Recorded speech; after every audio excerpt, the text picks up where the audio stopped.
January 18th, 532 CE. The Hippodrome of Constantinople. 30,000 people are trapped inside. The exits are sealed. Imperial soldiers stand shoulder to shoulder, blocking every gate. And then the killing begins. This isn't a battle. This isn't war. This is an afternoon at the races. The screams echo off marble walls as swords cut through the crowd.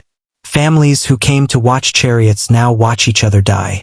The arena floor, where horses ran just hours before, turns red. Bodies pile against the bronze gates. Fathers shield children who won't survive the next 60 seconds. By sunset, the greatest sports arena in the world has become the largest mass grave in Byzantine history. But here's what they don't teach you. This wasn't unusual. For over 1,000 years, the Hippodrome of Constantinople served two purposes: entertainment and extermination. You've heard about Roman gladiators, the Colosseum, the spectacle of ancient blood sport. You think that ended when Rome fell and Christianity rose. It didn't end. It evolved. The Byzantines, those civilized Christian emperors, took Roman cruelty and refined it. They didn't just kill for sport. They killed for politics, for religion, for crowd control. They turned execution into theater and called it justice. They starved animals for days, then released them on chained prisoners while children watched from the stands. Chariot racing killed more people than gladiatorial combat ever did. Exotic animals were slaughtered by the thousands. Criminals were burned alive between races as intermission entertainment. And when the crowds got too excited, too angry, too powerful, emperors didn't cancel the games. They locked the doors and massacred everyone inside. This is the story of Byzantium's Hippodrome, where sport and slaughter were the same thing. Where emperors sat in golden boxes and ordered deaths by the hundreds. Where the line between athlete and executioner disappeared completely. 50,000 people died in that arena across 11 centuries. Their blood soaked into the sand. Their bones were buried beneath the track. And history barely remembers their names. But you're about to hear what happened to them. Every crushing death under chariot wheels. Every person fed to lions while crowds cheered. Every political prisoner burned alive as a pregame show. The Nika Riots that turned sport into genocide. The empresses who rose from the arena's brothels to order its massacres. The crusaders who committed the final atrocity where thousands had already died. The Hippodrome still stands in Istanbul today. Tourists take selfies there. They don't know they're standing on a mass grave. This isn't ancient history. This is a warning. Welcome to the throne of lies, where we don't just tell you what happened, we tell you what they tried to bury. Picture a structure so massive it could swallow 100,000 human beings at once. The Hippodrome of Constantinople stretched 1,476 feet, longer than 4 football fields placed end to end. The stands rose in tiers so high that people in the upper rows looked like insects. The roar of the crowd could be heard 3 miles away across the city. When all 100,000 voices screamed at once, the ground shook. This wasn't just a stadium. This was the beating heart of the Byzantine Empire. Every emperor knew a simple truth. Control the Hippodrome, control Constantinople. Control Constantinople, control the world. But control was a fantasy. The Hippodrome belonged to 4 factions. Blues, greens, reds, whites. They started as racing teams. They became armies. Each faction had their own seating sections, their own colors, their own neighborhoods in the city, their own thugs, their own weapons, their own body count. Byzantine emperors didn't just tolerate this, they funded it. They needed the factions to keep the population divided, manageable, loyal. The blues represented the aristocracy and Orthodox Christianity. The greens spoke for merchants and the working class. The reds and whites were smaller, but no less vicious. These weren't sports fans. These were paramilitary organizations with imperial backing, and the Hippodrome was their battlefield. Race day wasn't entertainment. It was tribal warfare with a starting line. 12 chariots would thunder onto the track, for horses pulling each one. The drivers, most of them slaves or freedmen desperate enough to risk it, wrapped leather reins around their torsos. No safety equipment. No second chances. They carried small knives tucked into their belts for one purpose. If they crashed and got dragged, they had seconds to cut themselves free before their own horses trampled them to death. Most didn't make it. The track was hard-packed earth mixed with sand, designed for speed. The turns at each end were brutal, 180-degree curves where chariots had to slow just enough to avoid flipping, but not so much they'd lose position. Wooden wheels splintered on impact. Axles snapped. Horses collided at full gallop and went down in a tangle of legs and screaming. When a charioteer fell, the crowd didn't gasp in horror. They leaned forward. Crashes were the best part. The mortality rate for charioteers was staggering. Historians estimate that 1 in 5 professional drivers died on the track. Not over a career, per season. Trampling was the most common cause of death, crushed under your own horses or the chariot behind you. Broken necks from being thrown into the spina, the central barrier that ran down the middle of the track. Skulls cracked open against marble columns. And then there was the sabotage. Faction rivalries didn't stay on the track. Drivers were poisoned before races. Horses were lamed in their stables. Wheels were tampered with, axles filed down just enough to fail on the 7th lap. Charioteers who won too often for the wrong faction had their throats cut in back alleys. The factions kept records, kept scores, kept grudges that lasted generations. One name survived the carnage: Porphyrius. He's the only charioteer whose legacy outlasted the Hippodrome itself. Statues were erected in his honor. Not because he was the fastest, but because he didn't die. He raced for both the blues and the greens during his career, winning over 1,000 races between the late 5th and early 6th centuries. His survival was so extraordinary that it became legendary. Everyone else was crushed, thrown, trampled, or forgotten. The spina, the barrier they raced around, was decorated like a temple. The Byzantines placed Egyptian obelisks there, stolen from ancient Thebes and hauled across the Mediterranean. The serpent column, taken from the Temple of Apollo at Delphi, coiled 30 feet into the air. Bronze statues of emperors on horseback lined the center. Marble dolphins marked each completed lap.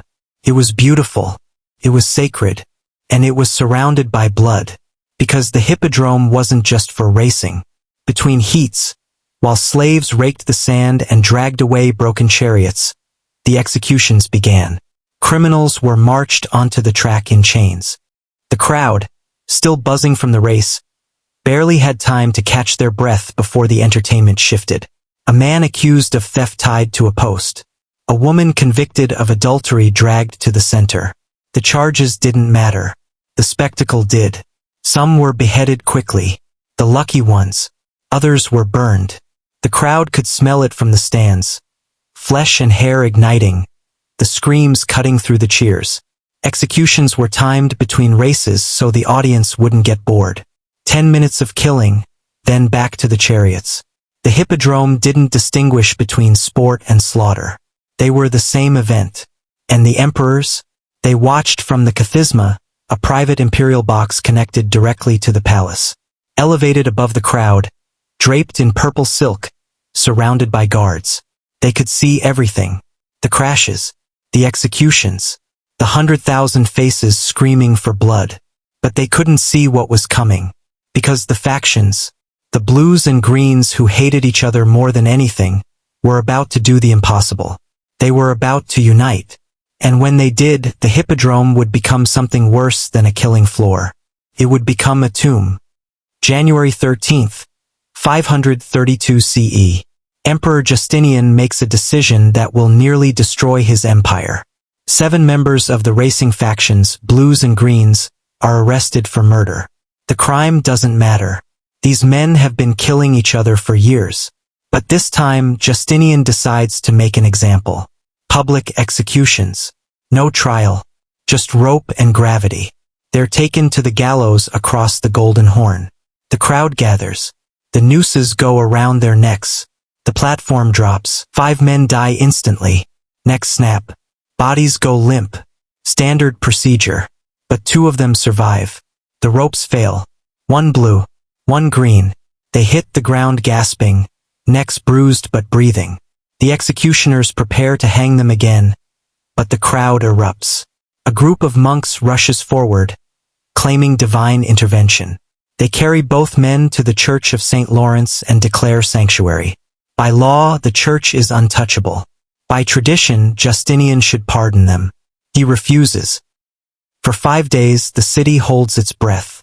The blues and greens send representatives to the palace, demanding the emperor honor sanctuary. Justinian ignores them. On January 18th, he makes his second mistake. He goes to the Hippodrome for the races. The crowd is already angry. The factions are already unified, something that hasn't happened in decades. Blues and greens sitting side by side, chanting together. They start with demands. Pardon the 2 men. Investigate corrupt officials. Lower taxes. Justinian says nothing. The chant begins in the lower sections. 2 syllables. Sharp. Rhythmic. Nika. Nika. Nika. Conquer. Win. Victory. It spreads through the Hippodrome like fire through dry wood. 100,000 voices screaming the same word. The emperor stands, tries to address the crowd. They drown him out. Nika. Nika. Nika. Justinian leaves the Kathisma. The races are cancelled, and the city explodes. The rioters pour out of the Hippodrome into the streets. They're not just blues and greens anymore. They're joined by citizens furious over taxes, corruption, Justinian's expensive wars. They set fire to government buildings, the prefecture, the Senate house. The flames spread to residential neighborhoods. Smoke chokes the sky. By the second day, half of Constantinople is burning. The rioters march on the Great Palace, screaming for Justinian's head. Imperial guards form ranks at the gates, but they're outnumbered 50-1. The palace is surrounded. The emperor is trapped inside with his advisors, watching his capital destroy itself. On the 3rd day, the rioters declare a new emperor, Hypatius, a nephew of a former ruler. They crown him in the Forum of Constantine and march him toward the palace. Justinian's reign is over unless he acts immediately. His generals tell him to flee. There are ships in the harbor. They can escape to Thrace, regroup, return with an army. Justinian agrees. He orders the evacuation. They're minutes from abandoning the palace when Empress Theodora stands up. She's been silent for 3 days. Now she speaks. Those who have worn the crown should never survive its loss. I will not flee. If you wish to save yourself, Emperor, there are the ships. But I stay. Purple makes the best burial shroud. Justinian stops, looks at his wife, then at his generals. He's not leaving. Instead, he gives an order that will turn the Hippodrome into a graveyard. General Belisarius, the greatest military commander in Byzantine history, takes 3,000 soldiers and moves through the burning city toward the arena. The rioters, still celebrating their new emperor, have gathered in the Hippodrome. 30,000 people packed into the stands. They think they've won. They think Justinian is finished. Belisarius sends a messenger to the gates. An offer. The emperor will negotiate. Hypatius will be recognized. Come to the Hippodrome to hear the terms. The crowd roars in triumph. They flood into the arena, filling every section. Blues and greens together, citizens and faction members, families who came to witness history. They chant Hypatius' name. They wave banners. They have no idea what's about to happen. Belisarius positions his soldiers at every exit. North Gate, South Gate, East and West entrances. Hundreds of armed men blocking the doors. Then he gives the second order. Seal the Hippodrome. The gates slam shut. Bronze doors lock from the outside. The crowd hears the echo and falls silent. Confusion ripples through the stands. People move toward the exits and find soldiers with spears. Someone screams. Then Belisarius' men enter the arena floor. 3,000 soldiers march in formation through the main gate. Shields up. Swords drawn. They don't hesitate. They don't negotiate. They cut through the crowd on the lower levels first, the people closest to the track, the ones who can't escape. The massacre begins. Swords slash through unarmed civilians. Men throwing themselves over rails trying to reach the upper sections. women clutching children, backs pressed against stone walls. The soldiers move in waves, systematic, efficient. They've done this before, executed prisoners, suppressed rebellions. But never on this scale. The crowd stampedes toward the blocked exits. Bodies pile against the gates. People are crushed in the panic, suffocated under the weight of hundreds trying to force their way through doors that won't open. The soldiers follow them up the stairs, section by section, cutting down anyone in reach. The killing lasts 3 hours. 30,000 people trapped in a stone arena with 3,000 soldiers and no way out. The screams are so loud they're heard across the Bosphorus. Smoke rises from the Hippodrome. Bodies burned where they fall to prevent disease. The sand on the track turns to mud. Blood runs down the marble steps in rivers. By late afternoon, the Hippodrome is silent. Belisarius soldiers drag the bodies into piles. Hypatius, the man crowned emperor 3 days earlier, is pulled from the wreckage and executed in front of the palace. The fires across Constantinople are extinguished. Justinian remains on his throne. The death toll, 30 to 35,000 civilians. Killed in a single afternoon. In the same arena where they'd watched chariot races their entire lives. Justinian doesn't apologize. He doesn't mourn. He rebuilds. The Hagia Sophia, burned during the riots, is reconstructed bigger, grander, more expensive than before. It still stands today, one of the greatest architectural achievements in human history. Built on the ashes of 30,000 people who died screaming in the Hippodrome. Justinian ruled for 33 more years. He's remembered as one of the greatest Byzantine emperors. Conqueror, lawgiver, builder of churches. The 30,000? They're a footnote. 30,000 people died in that arena, and their story has been buried for 1,500 years. Families, neighbors, people who thought they were witnessing a political victory and instead witnessed their own execution. If you think someone should finally tell it, hit subscribe. Don't let history bury these victims twice. The Byzantines didn't just kill people in the Hippodrome. They killed everything. Venations, staged animal hunts, were a Roman tradition the Byzantines inherited and perfected. Wild beasts shipped from 3 continents, released into the arena, slaughtered for applause. The crowds came to see blood. It didn't matter if it was human or animal. Often it was both. The logistics alone were staggering. Capturing a full-grown lion in North Africa and transporting it alive to Constantinople took months. Wooden cages built on ships. Animals chained in darkness for weeks at sea, half-starved, infected with parasites, driven mad by confinement. Many died before reaching the Bosphorus. The ones that survived were angrier. Elephants from India, bears from the Caucasus, leopards from Persia, crocodiles from Egypt. The Byzantine Empire stretched across 3 continents, and every territory was expected to send tribute.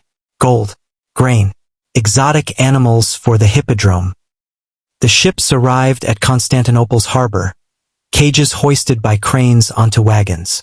The animals were paraded through the streets before the games, advertisement for the spectacle. Citizens lined the roads to watch elephants lumber past, lions roaring from behind iron bars. Children threw rocks. Adults placed bets on which beast would kill the most men. Then the cages were rolled beneath the Hippodrome. The arena floor wasn't solid. It was a stage built over a network of tunnels, chambers, and mechanical lifts. Trapdoors concealed in the sand. Hydraulic platforms powered by human labor. Dozens of slaves turning cranks in the darkness below, raising cages up through the floor. The crowd never saw the machinery. They only saw the effect. A lion appearing from nowhere in the center of the arena. A bear rising out of the ground as if summoned by the emperor himself. The element of surprise was part of the terror. November, 565 CE. Emperor Justinian dies after ruling for 38 years. His funeral games last a week. On the final day, the Hippodrome hosts a venatio in his honor. 20 lions are released simultaneously onto the arena floor. Not one at a time. 20. The handlers open the cages in the tunnels below and sprint for the exits. The lions emerge confused, blinded by sunlight after weeks underground. Then they smell the blood already soaked into the sand from previous games. Their instincts take over. The crowd watches them circle each other, snarling. Two males fight immediately, claws tearing flesh, jaws clamping on throats. The handlers don't intervene. This is the show. Let them kill each other. When the lions finally exhaust themselves, soldiers enter with spears and finish what remains. By the end of the day, all 20 are dead. Their bodies are dragged out through the same tunnels they entered. The crowd files out satisfied. Justinian's legacy is honored in blood. In the 7th century, during the Byzantine-Persian Wars, the empire captures a regiment of Persian war elephants. These aren't wild animals. They're trained for battle, armored, worth more than a year's tax revenue. The logical decision is to keep them for the Byzantine army. Instead, they're sent to the Hippodrome. The executions are elaborate. The elephants are chained in the arena, unable to move. Archers positioned in the stands shoot arrows into their sides, not to kill quickly, but to enrage them. The elephants scream, thrash against the chains, bleed from dozens of wounds. Takes hours for them to die. The crowd stays for all of it. This isn't about military strategy. It's about humiliation. Persia's weapon turned into Byzantium's entertainment.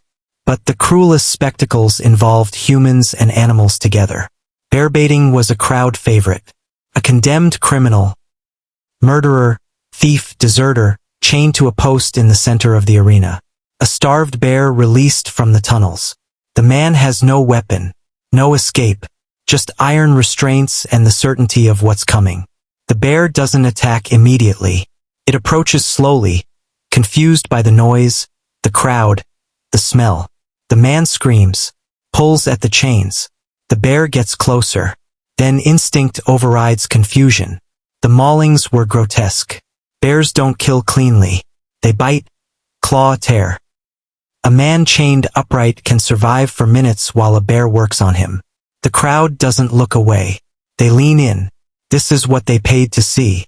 Sometimes the criminal was sewn into an animal hide, a bearskin, a bull's hide, to enrage the attacking beast further. The bear smells another predator and attacks more viciously. The man inside has no way to signal he's human. He just dies slower. The animals didn't fare much better than their victims. The animal managers, bestiarii, were specialists trained to handle, transport, and release the creatures. They worked in the tunnels beneath the hippodrome, cramped passages filled with the stench of caged predators. Maulings were routine. A handler moves too slowly opening a cage. A lion swipes through the bars. He loses an arm, bleeds out in the dark while the games continue above. The mortality rate for bestiarii rivaled that of the charioteers. But the pay was better, and for men with no other options, that was enough. Over 3 centuries of Byzantine rule, an estimated 10,000 exotic animals were killed in the hippodrome and other imperial arenas. 10,000 lions, elephants, bears, leopards, crocodiles, shipped across empires, starved, tortured, slaughtered for entertainment. The ecological impact was catastrophic. North African elephants, a distinct subspecies smaller than their Central African cousins, were hunted to near extinction by the Roman and Byzantine demand for arena spectacles. By the 7th century, they were gone. The species survived in isolated pockets until the Middle Ages, then vanished completely. The Byzantines didn't just kill individual animals. They erased entire populations from the earth. And the crowd applauded. Because a dead lion was exciting. A dying elephant was memorable. And a man torn apart by a bear? That was a story you told for years. The hippodrome demanded blood. It didn't care whose. There's a Latin phrase the Romans used, damnatio ad bestias, condemnation to beasts. It meant exactly what it sounds like. You're sentenced to die, but not by sword or rope. You're fed to animals while thousands watch. The Byzantines inherited this tradition from Rome and claimed to be horrified by it. Christian emperors denouncing pagan barbarity. Then they did it anyway. They just changed who they fed to the lions. Pagans became heretics. Gladiators became criminals. The Colosseum became the Hippodrome, but the screams sounded the same. The process was mechanical, efficient. A condemned prisoner, stripped naked, hands bound, dragged onto the arena floor and chained to a wooden post. The chains were just long enough to let them move, struggle, feel hope, but not long enough to run. The animal cages opened. Bears, lions, wild dogs, starved for days beforehand to guarantee aggression. The crowd knew this. They watched the beasts emerge, disoriented by light and noise, and waited for the moment instinct took over. It didn't take long. The 450s. Constantinople. The Monophysite controversy is tearing the church apart. Theological arguments about the nature of Christ that most people don't understand and fewer care about. But Emperor Marcian cares. He declares Monophysitism heresy. Believers are arrested. Some recant. Some refuse. The ones who refuse go to the Hippodrome. A group of Monophysite monks, 12 men who won't renounce their beliefs, are sentenced to damnatio ad bestias. They're chained in the arena on a spring afternoon. The crowd fills the stands not because they care about theology, but because executions draw bigger audiences than races. 3 bears are released. The monks pray, out loud, chanting scripture as the bears close in. The first attack is chaos. The bear chooses the nearest man, clamps jaws around his torso, shakes him like prey. His screaming stops when his ribs collapse. The other monks keep praying. The execution lasts 40 minutes. 1 bear, 12 men. The crowd stays until the last monk stops moving. Byzantine historians record the event as a triumph of orthodoxy. The monks are called heretics, blasphemers, enemies of God.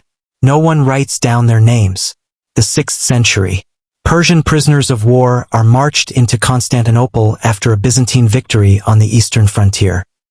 Hundreds of captured soldiers who fought for the Sasanian Empire. By the rules of war, they should be ransomed or enslaved.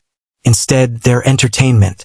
50 Persian soldiers are selected, officers mostly, men whose families might pay for their return, and sentenced to execution in the Hippodrome.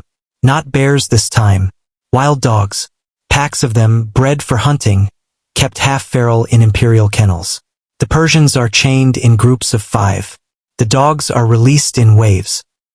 20 animals at once, then 20 more. Dogs don't kill like lions. They don't go for the throat. They bite, tear, retreat, bite again. A pack will take down a chained man over the course of minutes, ripping flesh from legs, arms, stomach. The man stays conscious through most of it. The crowd hears every scream. When it's over, the bodies are left in the arena overnight. A message to Persia. This is what happens to your soldiers. The 7th century. 3 people accused of sorcery. 2 women and a man are convicted in a trial that lasts less than an hour. No evidence. No witnesses. Just accusations and fear. The sentence is damnatio ad bestias. They're brought to the Hippodrome on a Friday. The weekend crowd is already gathering. The man is chained first. A single lion released from below. It circles him twice, then lunges. The man's neck snaps in the first bite. He's the lucky one. The 2 women are chained together at the same post. The lion, already agitated, attacks again. 1 woman is killed within seconds. The other is mauled but survives the initial assault. Wounded, bleeding, waiting for the lion to return. Takes another 5 minutes. The crowd watches the entire time. No one is convicted of sorcery after that for 3 years. The execution worked as deterrent. But the cruelest variation wasn't just feeding people to animals. It was turning them into animals first. The animal costume executions. A prisoner sewn into the hide of a bull or bear, horns still attached, blood and flesh still clinging to the skin. Then released into the arena with a live animal. A bull if they're wearing a bull hide, a bear if it's a bearskin. The attacking animal doesn't see a human. It sees a rival, a threat. It attacks with everything. The prisoner inside the hide can't fight back, can't remove the skin, can't do anything but scream. The bull or bear doesn't stop until the threat is neutralized. By the time it's over, there's nothing left to identify. Byzantine records mention this method 3 times, each time described as fitting punishment for crimes against nature. What those crimes were, the records don't say. And then there were the children. Entire families were sometimes executed together. Not because the children were guilty, but because eliminating bloodlines was more effective than killing individuals. If a man committed treason, his sons could grow up to seek revenge. Better to end it in one afternoon. The Hippodrome has documented cases of children as young as 8 chained alongside their parents. Same posts, same animals. The records don't describe their deaths in detail, but they confirm it happened. Multiple times. Across multiple reigns. The crowd still had a role. The emperor could grant mercy if the audience demanded it. Thumbs up, the condemned lives. Thumbs down, the execution proceeds. But mercy was rare. The crowd didn't come to see pardons. They came to see consequences. And emperors who ignored the crowd's bloodlust risked riots. So thumbs went down. Cages opened. People died. One account survived from the period, a letter written by a monk named Cyril in the late 6th century. He witnessed an execution in the Hippodrome and recorded what he saw. The man was chained upright, arms spread, facing the crowd. When the beast was released, he did not look at it. He kept his eyes on the spectators, as if asking why. The crowd cheered. The beast struck from behind. I turned away, but I heard it all. The sounds do not leave you. 30 years later, I still hear them. Cyril became a hermit after that. Spent the rest of his life in a cave outside Anatolia. When asked why he left the world, he said, because the world cheered. Damnatio ad bestias continued in Byzantine territories until the 8th century. Not because it was effective, execution by sword was faster, cheaper, but because it was spectacular. Because the crowd wanted it. Because emperors who claimed to follow Christ had no problem feeding heretics to bears if it kept the population entertained. Rome fell. Christianity rose. The language changed. The killing didn't. Everyone knows when gladiatorial combat ended. 404 CE. Rome. A Christian monk named Telemachus jumps into the Colosseum during a fight, tries to stop it, gets torn apart by the crowd. Emperor Honorius is so moved he bans gladiator games forever. Christianity triumphs over pagan blood sport. The end. Except it's not the end. The games didn't stop. They just moved east. For another century, gladiators kept fighting and dying in Byzantine arenas. The emperors claimed to be Christian. They built churches. They condemned pagan rituals. And then they filled the Hippodrome with men trained to kill each other for applause. Emperor Constantine, the man who made Christianity the religion of Rome, issued his first ban on gladiatorial combat in 325 CE. Clear language, moral authority, divine mandate. Gladiator games were now illegal across the empire. They ignored him. Provincial governors kept hosting games. Crowd demand was too high. Revenue too significant. Constantine issued a second ban in 326. Then a third. The fact that he had to keep banning the same thing tells you how well it worked. The games continued for another 80 years in the Eastern Empire. The gladiators who fought in Byzantine arenas weren't identical to their Roman predecessors, but the differences were cosmetic. 3 types persisted into the early 5th century. The Murmillo, heavy armor, large rectangular shield, short sword, built for endurance. The Retiarius, no armor, armed with a net and trident. Fast, vulnerable, crowd favorite when they won. The Secutor, smooth helmet to avoid getting caught in the Retiarius net, designed specifically to hunt net fighters. Same weapons. Same tactics. Same outcome when one man stayed down and didn't get up. Archaeological evidence confirms training schools, ludi, operated in Constantinople and Antioch well into the 5th century.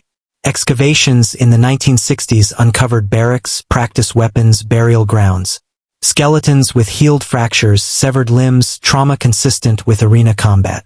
Men who survived multiple fights before the last one killed them. The ludi were businesses. Owners, lanisti, bought slaves, trained them, rented them out for games. High-value gladiators were investments. You didn't want them dead in their first fight. But you also couldn't let them win too easily, or the crowd got bored. The math was brutal. Keep them alive long enough to recoup costs. Then let them die when it's profitable. The official story says the final gladiator fight happened in Rome, 404 CE. Telemachus the monk jumps into the arena, shouts about sin and salvation, gets stoned to death by spectators who just want to watch the fight. Emperor Honorius hears about it, feels guilty, bans gladiator games across the empire. It's a good story. Martyrdom. Moral awakening. The church defeating paganism. But it only happened in the West. In Constantinople, gladiator games continued until at least 450 CE. Some historians argue they persisted in smaller cities even longer. The Byzantines didn't call them gladiator fights anymore. That was too Roman, too pagan. They called them athletic exhibitions or martial demonstrations. The men still died. Eventually, the Byzantines found a workaround that satisfied both the church and the crowd. Judicial combat. Trial by battle. If two men had a legal dispute that couldn't be resolved in court, they fought in the arena. God would favor the righteous. The survivor won the case. It was brilliant. You couldn't ban it because it was sacred, divine judgment through combat. But it functioned exactly like a gladiator fight. Two men. Weapons. One walks out. Trial by battle persisted in Byzantine law until the 13th century. 1,000 years after Constantine's first ban. Then there were the mock battles. Staged fights with blunted weapons, designed to look dangerous without actually killing anyone. Except blunted swords still crack skulls. Blunted spears still puncture organs if driven hard enough. And accidents happen constantly when you're fighting in front of a crowd that's screaming for blood. The mock battles killed almost as many men as real gladiator fights. But technically they weren't executions. Just training exercises that went wrong. Over and over. For centuries. The men who fought weren't all slaves. Some were. Prisoners of war. Criminals. Debtors sold to the ludi to settle accounts. But others were volunteers. Free men so desperate for money they'd risk death for a purse. A successful gladiator could earn more in one fight than a laborer made in a year. If you survived 10 fights, you could buy your freedom. 20 fights, you could retire. 50 fights, you were legendary. Most didn't make it to 10. The death rate in Byzantine-era gladiator combat was lower than in the Roman period, estimated at 1 in 5 fights ending in death, compared to 1 in 3 under the Romans. Progress, if you can call it that. But 1 in 5 still means 20%. Roll the dice 5 times, 1 comes up death. And gladiators fought multiple times per year. The odds caught up eventually. A fighter named Gaius is mentioned in a 6th century letter. Fought 12 times in Constantinople's Hippodrome. Won 11.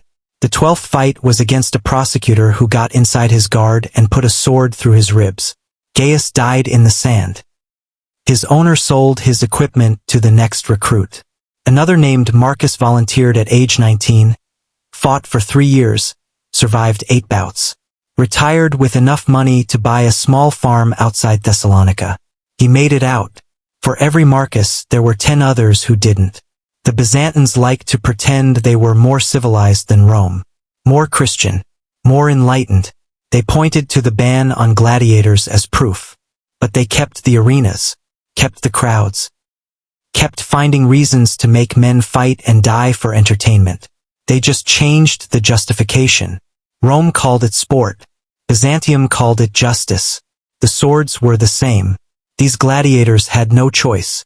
Slaves who never asked to fight. Free men so desperate they'd rather risk death than starve. They bled out in the sand while emperors watched from golden thrones. And history didn't even bother learning their names. The least we can do is remember them. If you want to help Throne of Lies uncover more forgotten atrocities, subscribe now. Don't let these men be forgotten twice.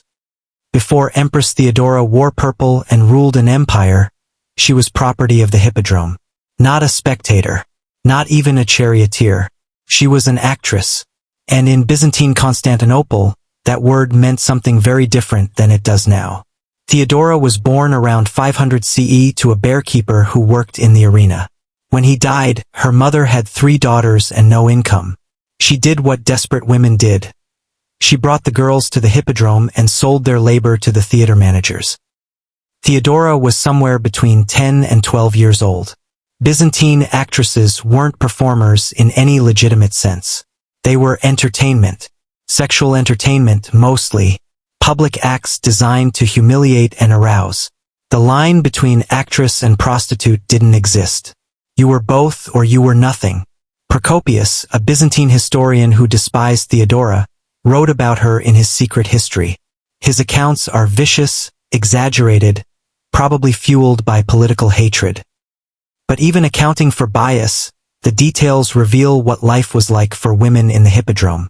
She performed in comedic skits where the joke was her degradation. She participated in public acts involving nudity, simulated or real sexual scenarios, violence disguised as theater. One account describes her performing with geese in a way that's too graphic to detail here, but it tells you everything about what the crowd expected from actresses. This wasn't art. It was exploitation with an audience. The mortality rate for female performers in Byzantine arenas was staggering. Women died from animal attacks during staged hunts, where they were used as bait or prey. They died from accidents, falls from platforms, trampling during chaotic crowd scenes, equipment failures in mechanical stage effects. They died from infections, beatings, crowd violence when performances didn't meet expectations. And no one recorded their names. Theodora survived. Not because she was protected, but because she learned how to navigate a system designed to consume her. She worked the Hippodrome for years, moving between Constantinople, Alexandria, Antioch, following the circuit of games and spectacles. She was in her early 20s when she returned to Constantinople and caught the attention of Justinian. He was the nephew of the emperor. She was an actress from the Hippodrome. Under Byzantine law, senators and high-ranking officials were forbidden from marrying actresses. The law existed specifically to prevent men of status from legitimizing women like Theodora. Justinian didn't care. He pursued her anyway. When his uncle, Emperor Justin, died in 527, Justinian took the throne. He changed the law, married Theodora, made her empress. The transformation was total. The girl who'd been exploited in the Hippodrome now sat beside the emperor in the Kathisma, the imperial box overlooking the same arena where she'd performed. She wore imperial purple. She issued laws. She commanded armies. And she remembered. Theodora passed legislation banning the forced prostitution of actresses. She shut down brothels that trafficked women into the theater system. She created shelters for women trying to escape sexual exploitation. These weren't symbolic gestures. They were legally enforced reforms that saved lives. But she didn't end the Hippodrome. Didn't stop the executions. Didn't empty the arenas. The irony is vicious. In 532, during the Nika Riots, when Justinian was ready to flee and abandon the empire, Theodora stopped him. She gave the speech that kept him on the throne. And then she endorsed the plan that killed 30,000 people in the Hippodrome. The same Hippodrome that exploited her.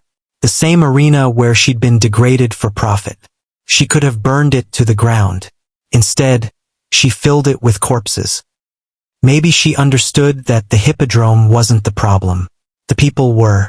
The crowd that once cheered her humiliation was the same crowd that demanded blood during the riots. The system didn't change when she put on a crown. It just gave her a better seat. Theodora ruled beside Justinian for 21 years. She advised him on theology, diplomacy, military campaigns. Procopius hated her. The church distrusted her. The aristocracy resented her. But no one could remove her. She'd survived the Hippodrome. Everything else was easier.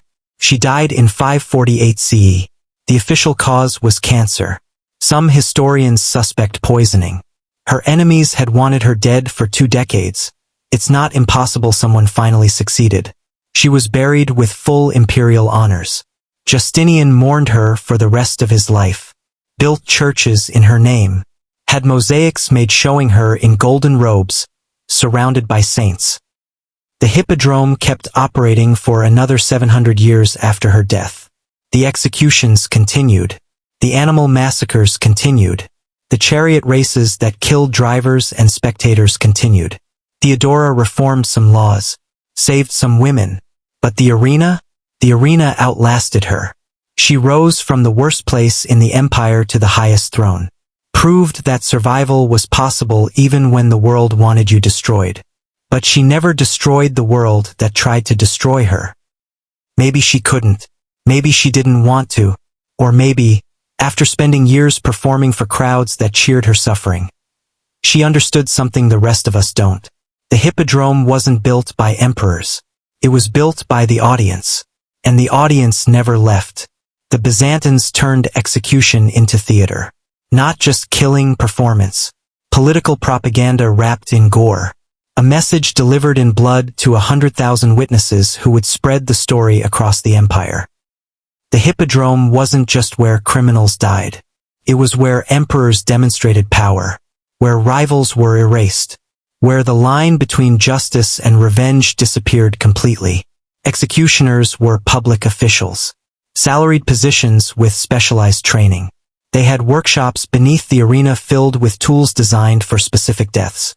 Blades for beheading, iron rods for blinding, portable water tanks for drowning, wooden stakes sharpened to points for impalement. Everything was planned, rehearsed, timed to maximize impact. The most common method for heretics was burning. Tied to a stake in the center of the arena, wood piled at their feet, oil poured over the kindling. The flames started slow, smoke first, then heat, then fire climbing up the body. Took minutes. The crowd could hear everything.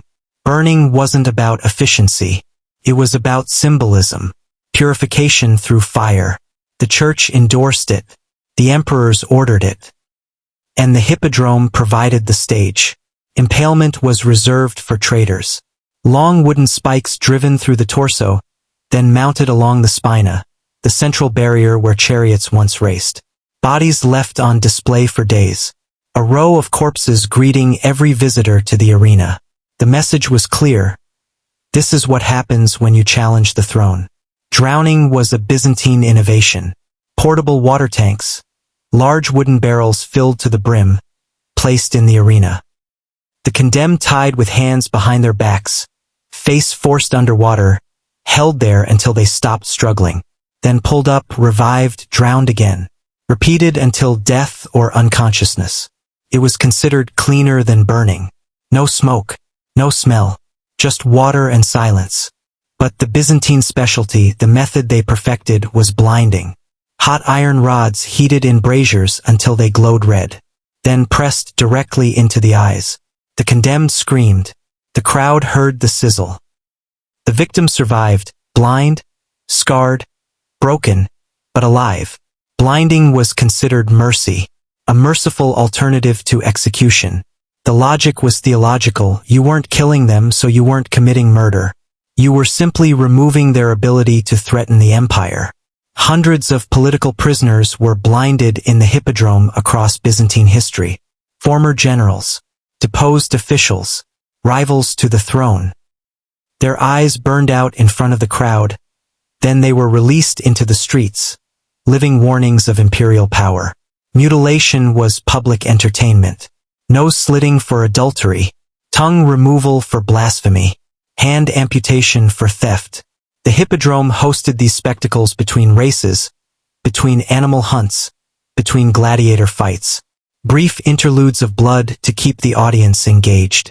The condemned were paraded onto the arena floor. The executioner displayed the blade. The crowd leaned forward. The mutilation was quick. A single cut, the severed piece held up for the audience to see. Then the victim was dragged away, bleeding, disfigured, alive. Emperor Justinian II learned about mutilation firsthand. He ruled from 685 to 695 CE. A brutal, paranoid reign marked by mass executions and cruelty.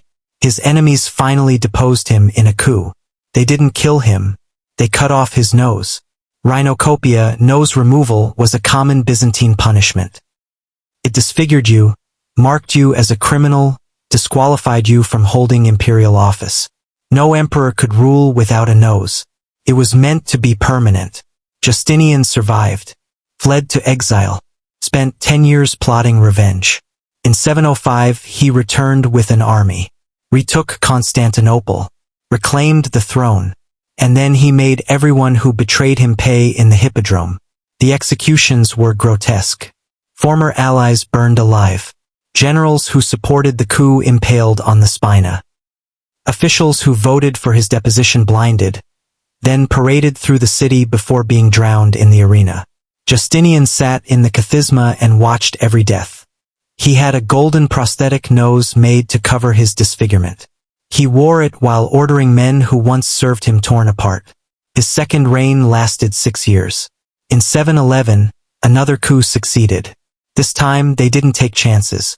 Justinian II was dragged to the Hippodrome, beheaded in the center of the arena. His head mounted on a spike along the spina, the same place he'd displayed his enemies.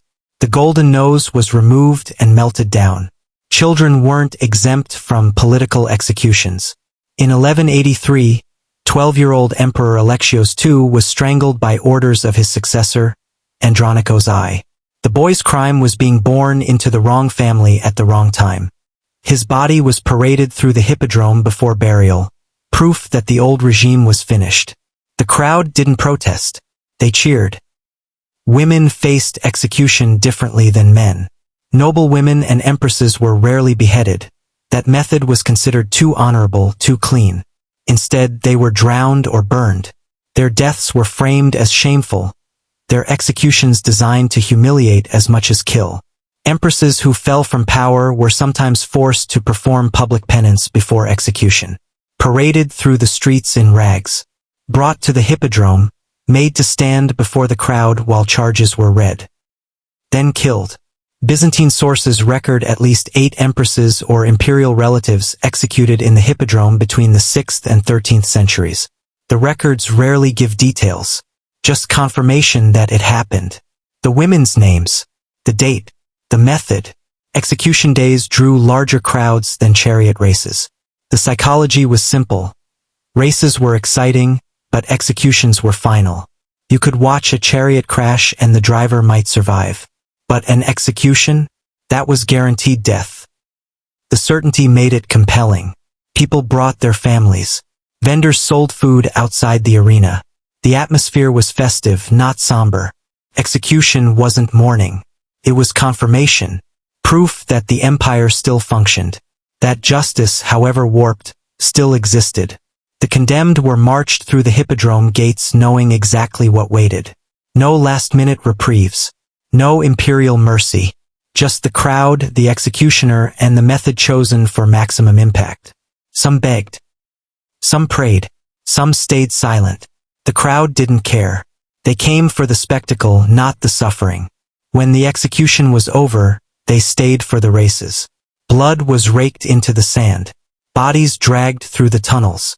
The next event began. The Hippodrome never stopped. It just moved from one death to the next. April 12, 1204. Constantinople falls to an army that was supposed to save it. The Fourth Crusade was meant to liberate Jerusalem from Muslim control. Instead, the Crusaders, Catholic soldiers from Western Europe, turned on the greatest Christian city in the world and tore it apart. For 3 days, Constantinople burned. And the Hippodrome became the final slaughterhouse. The Crusaders broke through the sea walls on a Monday morning. By afternoon, they were inside the city. Byzantine defenders retreated. Civilians fled toward churches, hoping sanctuary would protect them. Didn't. The soldiers moved through Constantinople like locusts. Every building was a target. Homes ransacked. Churches looted. Women dragged into the streets. Men killed for resisting or for nothing at all. Thousands of Byzantine refugees ran toward the Hippodrome. It was massive, central, familiar.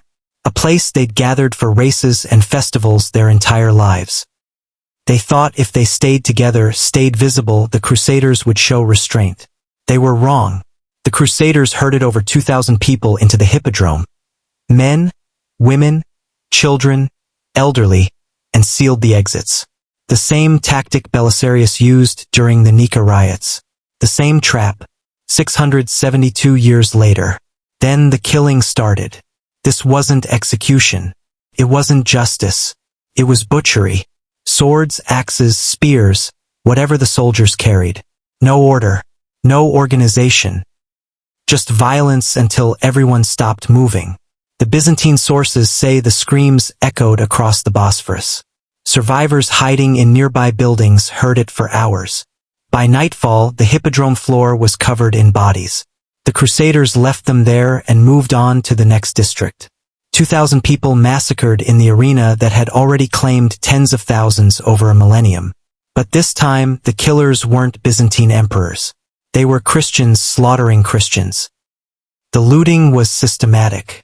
The Crusaders didn't just take gold, they stole history. The 4 bronze horses that stood atop the Hippodrome's main gate were pried loose and shipped to Venice. They'd been there since Constantine brought them from Rome in the 4th century. Priceless. Irreplaceable. The Venetians mounted them on St. Mark's Basilica, where they remain today. Stolen goods displayed as trophies. The Serpent Column, the bronze monument taken from Delphi, over 2,500 years old, was damaged when Crusaders tried to remove it. They failed but left gashes in the metal. The obelisks survived only because they were too heavy to move.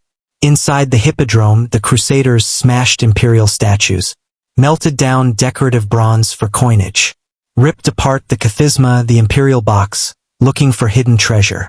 Centuries of Byzantine art destroyed in 3 days. But the worst desecration happened in the Hagia Sophia. Crusaders stormed the greatest church in Christendom, smashed the altar, stole chalices, icons, holy relics, drank communion wine straight from sacred vessels while sitting on the patriarch's throne. Then they brought a prostitute into the church, placed her on the throne, made her sing obscene songs. Afterward, they marched her to the Hippodrome and forced her to perform for the soldiers. The same degradation Byzantine actresses had endured for centuries, now inflicted on a woman in the ruins of a sacked city while the greatest church in the world burned nearby. The Crusaders stayed in Constantinople for 3 days. Byzantine chroniclers estimate 10,000 people were killed. Thousands more raped. Entire neighborhoods razed. Women were assaulted in the streets, in their homes, in churches where they'd sought refuge. Nuns, mothers, children. The Crusaders made no distinction. They claimed to be soldiers of God, liberating the East. Then they committed atrocities that would have shamed any army. Relics were stolen and sold across Europe. The true cross, the most sacred object in Byzantine Christianity, was broken into pieces and distributed to churches in France, Italy, Germany. Holy objects that had been preserved for centuries, treated as merchandise. The imperial regalia, crowns, scepters, ceremonial robes, disappeared, melted down or smuggled west. The Byzantines never recovered them. The symbolism was total. The Hippodrome had always been a place of violence, but it was Byzantine violence. Controlled. Political. Part of the empire's identity. Now it was a foreign slaughterhouse. The arena that defined Constantinople for 1,000 years had been turned against its own people by an army that claimed to share their faith. The Fourth Crusade accomplished what centuries of Persian, Arab, and Bulgarian invasions couldn't. It broke Byzantium. The empire survived in name. A shadow government returned to Constantinople in 1261, reclaimed the city, tried to rebuild. But the population never recovered. The economy collapsed. The military was gutted. For the next 250 years, Byzantium limped forward. Smaller, weaker, a ghost of what it had been. In 1453, the Ottoman Turks besieged Constantinople. The city fell after a 2-month siege. The Byzantine Empire, heir to Rome 1,000 years old, ended. But the real death happened in 1204. When Crusaders sacked the city. When the Hippodrome became a mass grave one final time. The bronze horses never came back. They still stand in Venice. A reminder that the Fourth Crusade wasn't a mission.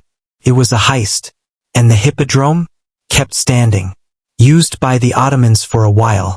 Then abandoned. Then buried under centuries of dirt and construction.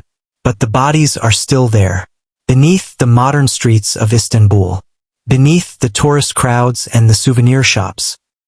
The Hippodrome never left. It just went underground. After 1204, the Hippodrome kept operating. Smaller crowds, fewer events, but it still functioned. The Latin Crusaders who occupied Constantinople used it for tournaments and executions. When the Byzantines reclaimed the city in 1261, they tried to restore it, repaired some of the damage, held races again, executed criminals again. But the empire was dying, and everyone knew it. The crowds shrank. The factions dissolved. The grand spectacles became memories. By the 14th century, the Hippodrome was hosting maybe a dozen events per year. The rest of the time it sat empty. May 29, 1453. Constantinople falls to the Ottoman Empire. Sultan Mehmed II enters the city as a conqueror. His forces have been besieging the walls for 2 months. When they finally break through, the slaughter is immediate. Soldiers flood the streets. Byzantine defenders make their last stand at the walls, in the churches, in the palace. Some retreat to the Hippodrome. It's muscle memory. For over 1,000 years, the Hippodrome was the center of Byzantine life. Even in collapse, people run toward it. Maybe 50 soldiers. Maybe 100 civilians who thought the arena's stone walls would protect them. The Ottoman janissaries follow them inside. The executions are quick. Swords. No ceremony. No crowd. Just the final deaths in an arena that had hosted thousands before. The bodies are left where they fall. By the next morning, Mehmed's forces have moved on. The Hippodrome is silent. Those were the last recorded deaths in the arena. Mehmed briefly considered using the Hippodrome for Ottoman purposes, horse races, military demonstrations. He held a few events in the first years after the conquest. But the structure was crumbling. Centuries of violence had worn it down. Earthquakes had cracked the foundations. The costs of repair outweighed the benefits. So he abandoned it. Over the next 2 centuries, the Hippodrome decayed. Stones were pulled from the walls and used for mosques, houses, fortifications. Marble columns disappeared. Bronze fixtures were melted down. The seats, once capable of holding 100,000, collapsed into rubble. Dirt filled the arena floor. Not intentionally, just time and neglect. Dust, sediment, debris from collapsing structures. The ground level rose. By the 18th century, the Hippodrome was buried under 15 feet of earth. What remains today is Sultanahmet Square in modern Istanbul. The obelisks still stand, too massive to move, too sacred to destroy. The serpent column, damaged by crusaders, still coils upward. A few fragments of the spina are visible if you know where to look. But the rest? Gone. The stands are underneath apartment buildings. The gates are beneath roads. The tunnels where animals were held, sealed, filled, forgotten. Tourists walk across Sultanahmet Square every day. They take photos of the obelisks. They don't know they're standing on mass graves. In the 1990s and 2000s, archaeological teams excavated parts of the old Hippodrome. They dug beneath the modern square, beneath centuries of construction, and found what was left. Mass graves. Hundreds of skeletons. Some stacked in layers. Some showing signs of violent death. Fractured skulls, severed limbs, evidence of execution. Carbon dating placed them across multiple centuries. 5th century, 7th century, 10th century, 12th century. Not all at once. Just accumulated over 1,000 years of violence. The archaeologists stopped digging before they reached the deepest layers. Too much construction overhead. Too much risk of destabilizing modern buildings. But they estimated, based on what they found and what remains buried, that tens of thousands of bodies are still beneath Sultanahmet Square. 50,000. Maybe 100,000. People who died in the Hippodrome across 11 centuries of Byzantine rule. Gladiators, criminals, heretics, political prisoners, rioters, refugees, animals, performers, children. Their bones are still there, under the tourists, under the street vendors, under the city that forgot them. The Hippodrome of Constantinople operated for over 1,100 years. longer than most empires, longer than most religions. It outlasted Rome, outlasted Byzantium, outlasted the Crusades. And in all that time, it never stopped killing. The Hippodrome wasn't a sports arena. It was a killing machine that operated for 11 centuries. Execution ground, political weapon, mass grave, all three at once. The Byzantine Empire called itself Christian, built churches, claimed moral authority over the pagan Romans who came before, then perfected every method of slaughter Rome ever invented and added new ones. They fed people to animals while quoting scripture, burned heretics between chariot races, blinded political rivals and called it mercy, massacred 30,000 civilians in an afternoon and rebuilt a cathedral to celebrate. The emperors sat in golden boxes and watched it all. They claimed divine right, God's chosen rulers, but the Hippodrome told the truth. The throne was built on bones. This isn't ancient history with no modern relevance. It's a warning we've ignored repeatedly. 1973. Chile. General Pinochet's forces used the National Stadium in Santiago to detain, torture, and execute political prisoners. Thousands held in the same seats where families once watched soccer. 1973. Rwanda. The Amahoro Stadium in Kigali becomes a massacre site during the genocide. Tutsi refugees trapped inside. Hutu militias attacking for days. Sports stadiums built for entertainment turned into extermination sites. The same logic. The same trap. Gather people in one place, seal the exits, let the killing begin. We pretend Byzantium was different because it happened 1,500 years ago. But the pattern repeats. The architecture changes. The justifications evolve. The screams sound the same. The victims of the Hippodrome had no choice. Slaves who never asked to fight. Criminals executed for crimes they may not have committed. Performers exploited from childhood. Political enemies erased because they threatened the wrong emperor. Religious minorities burned for believing differently. None of them chose to die in that arena. They were chosen. Right now, in Istanbul, tourists walk across Sultanahmet Square. They photograph the obelisks. They sit on benches eating street food. They check their phones, plan their next stop, move on to the next attraction. They have no idea they're standing on a mass grave. 50,000 people, maybe 100,000, buried beneath 15 feet of dirt and 1,000 years of denial. The Hippodrome is still there, just hidden. The bones don't disappear because we stopped looking. The Byzantine emperors lied about everything. They said they were holy. They said they were just. They said the executions were necessary, the violence righteous, the massacres ordained by God. They sat on a throne built from the suffering of everyone beneath them. And they called it civilization. That's the throne of lies. Not the chair. Not the crown. The lie that power justifies cruelty. That entertainment excuses atrocity. That we can watch people die and call it justice. Byzantium fell. The Hippodrome crumbled. The empire turned to dust. But the lie survived. Still here. In every stadium used for violence. In every crowd that cheers for suffering. In every authority that claims righteousness while ordering executions. The Hippodrome never left. We just renamed it. For 1,500 years, the world forgot what happened in that arena. 30,000 people massacred during the Nika Riots. Thousands more fed to animals. Burned alive. Torn apart by lions. Drowned in front of cheering crowds. Gladiators who died for entertainment. Performers exploited until they broke. Children executed beside their parents. They died screaming while emperors applauded. And history buried them. If their suffering matters to you, if you think someone should finally tell their story, prove it. Subscribe to Throne of Lies right now so we can keep dragging these buried atrocities into the light. Don't scroll past their graves. They've been forgotten long enough. The Hippodrome of Constantinople.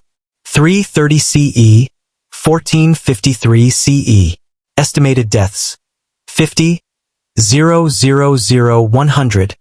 000 plus. Their names are gone, but their story remains.